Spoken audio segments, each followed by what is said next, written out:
আসসালামু আলাইকুম। আজকে আমরা জানব অমুসলিমদের ধর্মীয় অনুষ্ঠানে মুমিন অথবা মুসলমানদের করণীয় কী। আমরা জানতে চাই মুফতি আব্দুর রব তিনি খতিব ল্যাংলাবাজার জামে মসজিদ এবং ফির ফজলুল্লাহ জামে মসজিদ এবং মোহতামিম মার্কাজুল উলুম মাদ্রাসা রাইটপুর। হুজুর। আসসালামু আলাইকুম ওয়া রাহমাতুল্লাহ।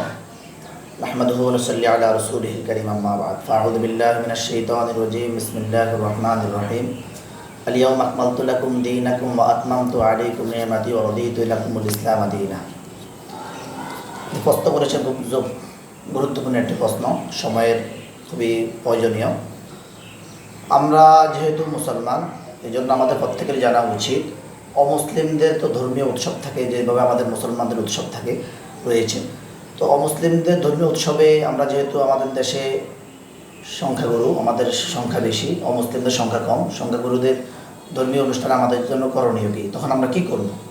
এক্ষেত্রে প্রথমত আমরা জানবো, আমরা যে মুসলমান, আমাদের যে ধর্ম আল্লাহ তাআলা দিয়েছেন, এটা আল্লাহ কর্তৃক, এবং আল্লাহ কর্তৃক এটা মনোনীত, এটা আমাদের বানানো নয়, আল্লাহ কর্তৃক নির্বাচিত একটা ধর্ম। এটা পরিপূর্ণ একটি ধর্ম, এতে কোনো কিছু সংযোজন বিয়োজন করার কারো কোনো সুযোগ নেই, কোনো মানুষের কোনো সুযোগ নেই। যেমনটি আল্লাহ তাআলা সূরা মাইদার মধ্যে বলেছেন, আল-ইয়াওমা আকমালতু লাকুম দীনাকুম ওয়া আতমামতু আলাইকুম নি'মাতি ওয়া রাদিতু লাকুমুল ইসলাম দীনা। আল্লাহ তাআলা ইসলাম ধর্মকে পরিপূর্ণ করেছেন, এই ঘোষণা স্বয়ং আল্লাহ তাআলা দিয়ে দিয়েছেন।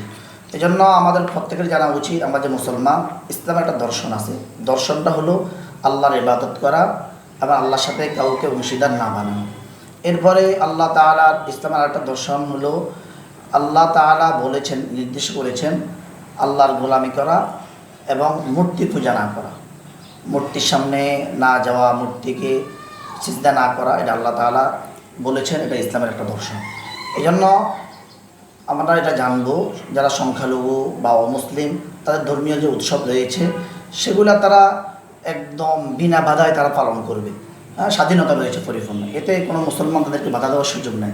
এটাও আল্লাহ তাআলা কোরআনের মধ্যে জানিয়ে দিয়েছেন সূরা মুমতাহিনার মধ্যে, লা ইয়ানহাকুমুল্লাহু আনিল্লাযীনা লাম ইউকাতিলুকুম ফিদ-দীন। আল্লাহ তাআলা বলেন যে যদি অমুসলিম যারা, এরা যদি তোমাদের দ্বীনের বিষয়ে তোমাদের সাথে যুদ্ধ না করে, তোমাদের সাথে বাড়াবাড়ি না করে, তোমাদেরকে তোমাদের দেশ থেকে, ঘর থেকে বের না করে দেয়, তো তোমরা তাদের সাথে সৌজন্যমূলক আচরণ করতে পারবে। এটা আল্লাহ তাআলা নিষেধ করেন, তাদের ধর্মে তারা স্বাধীনভাবে পালন করবে। এবং আল্লাহ তাআলা তোমরা তাদের সাথে ইনসাফ করো, যদি তারা তোমাদের সাথে বাড়াবাড়ি যুদ্ধতে লিপ্ত না হয়, ইনসাফ করার জন্য বলেছে। এই জন্য তাদের ধর্ম উৎসব তারা পালন করবে, এতে তাদের পরিপূর্ণ স্বাধীনতা আছে, এতে কোনো মুসলমান বাধা দেওয়ার সুযোগ নেই। এতে একটা হাদিসের মধ্যে আছে, রাসূল সাল্লাল্লাহু আলাইহি ওয়াসাল্লাম বলেছেন, যে ব্যক্তি কোনো মুসলমানের অমুসলিমদের প্রতি জুলুম করবে, সে জান্নাতের ঘেরানো পাবে না, জান্নাতের ঘেরানো। এই জন্য তাদের প্রতি জুলুম করার কোনো সুযোগ নেই, ইসলাম রাখেনি। এখন আমাদের জানা উচিত, তাদের উৎসব তো আছে, সেখানে আমাদের জন্য করণীয় কি? এক নম্বর উৎসব হলো তাদের উৎসবে আমাদের কোনো মুসলমানদের জন্য অংশগ্রহণ করা বৈধ নয়, জায়েজ নেই। এটা জায়েজ নয়। এই জন্য বাইহাকী শরীফের একটা বর্ণনার মধ্যে আছে, ওমর ফারুক রাদিয়াল্লাহু তাআলা আনহু থেকে রওয়ায়াত, তিনি বলেছেন, লা তাদখুলু আলাল মুশরিকিনা ফি কানাইসিহিম ইয়াওমা ঈদিহিম। ওমর রাদিয়াল্লাহু তাআলা আনহু বলেন, ও অমুসলিম যারা, বিধর্মী যারা, তাদের ধর্মীয় উৎসবে তোমরা অংশগ্রহণ করিও না, প্রবেশ করিও না। অন্য আরেকটা রিওয়ায়াতের মধ্যে তিনি বলেছেন, ইজতানিবু আদা আল্লাহ ফি ঈদিহিম, তোমরা আল্লাহ শত্রু যারা, তাদের অনুষ্ঠানে, তাদের ঈদের দিনে, তাদের উৎসবের দিনে তোমরা তাদের উৎসব থেকে বেঁচে থাকো, উৎসবে তোমরা অংশগ্রহণ করিও না। আর একটা কঠিন বর্ণনা হলো উমদাতুল কারির মধ্যে আসছে, বুখারী শরীফের গ্রন্থ ব্যাখ্যাকারক আল্লামা বদরুদ্দিন আইন রহমতুল্লাহ আলাইহি, তিনি লিখেছেন, আমরা যদি তাদের ধর্মীয় উৎসব অংশগ্রহণ করি তাহলে তাদের দল ভারী হবে। এই জন্য তাদের দল ভারী করলে এটা শাস্তিযোগ্য অপরাধ।